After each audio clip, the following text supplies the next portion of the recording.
Do you know that you can use other people's money in your property investment journey?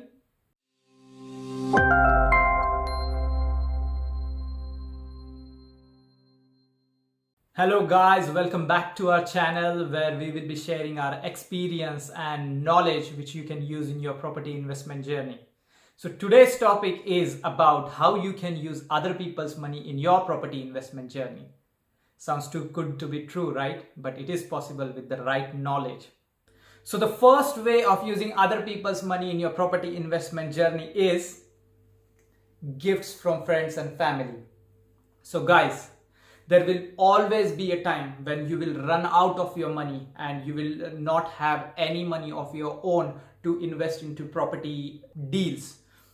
So if you are already invested in some projects where all your money is tied in and you're waiting for the refinance, or you're waiting for the property value to be increased so you can refinance later and use the equity to invest again, and suddenly there is a deal which is too good to be missed out on, what will you do? You have to find the money somewhere. So the first way, and which is the easiest way you can raise money, is by reaching out to your immediate family who can lend you money because they trust you, they know that the money is safe, what you're doing is all good and you will return their money back. Is always to reach out to the immediate family, and because they will be giving you the money as a gift, there is no interest payment or there is no contracts which you are tied in, because you can use that money, you can put the money in your bank, keep it for 3 months, and then give the statements to the lender, which usually they require for 3 months. Or the other way is generating a letter where the money is being shown as a gift which is given to you for your investments. That is the another way. So guys, first and easy way of using other people's money is reaching out to your immediate family and using that money as a gift. The second way of using other people's money in your property investment journey is by raising private investor finance. So guys, before you do that, before you raise any private investment finance, please, you need to be very sure that the deals you are finding are juicy deals. That means that the return on investment which you are going to get from deals are good enough, because if you are getting like 20-25% of return on investment, then you can afford to give like 10%, 12% return to the investors which you are taking the money from to do your projects. So there are people out there who are having a lot of money sitting in their banks and they don't have enough time or knowledge to invest their money. So what you can do is you can create a win-win situation. You can offer them like annual returns. So if like investor is having 100 grands who is happy to lend you on your development projects, you can give them like 10% return for their money. So it is like 10,000 pounds you can give them annual interest, just interest, not like the money which you are getting for your development. So 10,000 pound on top of 100k, which is kind of good returns whilst not doing anything, isn't it? But the deal which you will be finding, or the deal where you will be putting that money in, should be a good deal. Otherwise you will just raise that investor finance, you will use that money, and at the end, if there is no returns, you will be in a loss. So please make sure that you have a good deal before you do that. So to make sure that it is a good deal, you need to use a strategy which I recommend is buy, refurbish, refinance.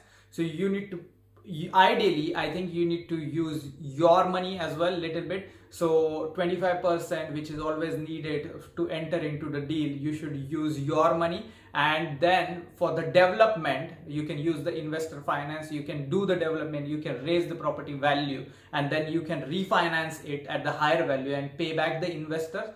So usually the loan agreement is created between the investor and you. So investors is hands off, he gets his own return on his investment. Like 10% is usually like a buy to let return for not doing anything, just trusting you and trusting in your company that you will be doing all the right things and you will be able to generate returns for yourself as well as investors.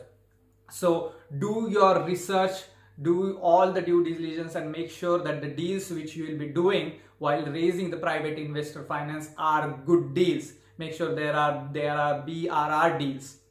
So guys, this is another best way to raise private investor finance, where you will take all the hassle of finding the deals, finding the builders, managing the projects at the right time, making sure that everything is done as per the order and you are getting good returns, so that you can give half of the return or maybe good chunk of the returns to the investor, where you are creating this win-win situations and you can still grow your property portfolio whilst giving others returns. So this is the second best way to use other people's money in your investment journey. Now, the third way how you can use other people's money in your property investment journey is by using bridging finance. So we have already done and shared videos with you guys about bridging finance and what bridging finance is. Hopefully you have watched them. If not, please go and watch the previous video, which is really very informative.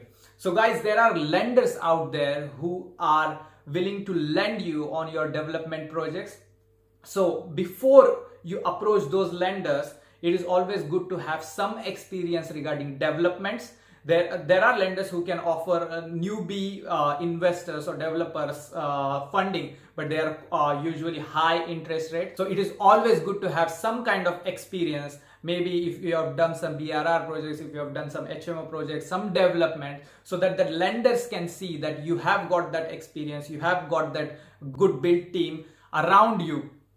And you will be able to finish that project in time and you will be able to pay their interest as agreed. So lenders usually are happy to lend around 70% or 75% of the purchase of the property if you don't have the money available for the purchase of the property. Or they can also give you lending for the development of the property. Maybe you can use your own money to purchase the property, but with regards to the development, you don't have the money. So you can go to lenders who specifically provide a product where they lend you money for the development of the property. Usually it is around 1 year to 3 years time period. More the years, more the interest you're gonna pay. So we usually take lending for like 12 months period of time, and we try to finish our project as quickly as possible. So we are paying less interest rate. You need to take into consideration all the factors. You need to have like good build team. You need to make sure that the timing of the project is achieved. If it is not been achieved, then you need to have contingencies in place. So before you use development finance, you need to make sure you are having all the factors assessed accordingly, because bridging finance usually is costly and it is mostly for the experienced developers. So that's another way, guys, where you can use other people's money in your development journey.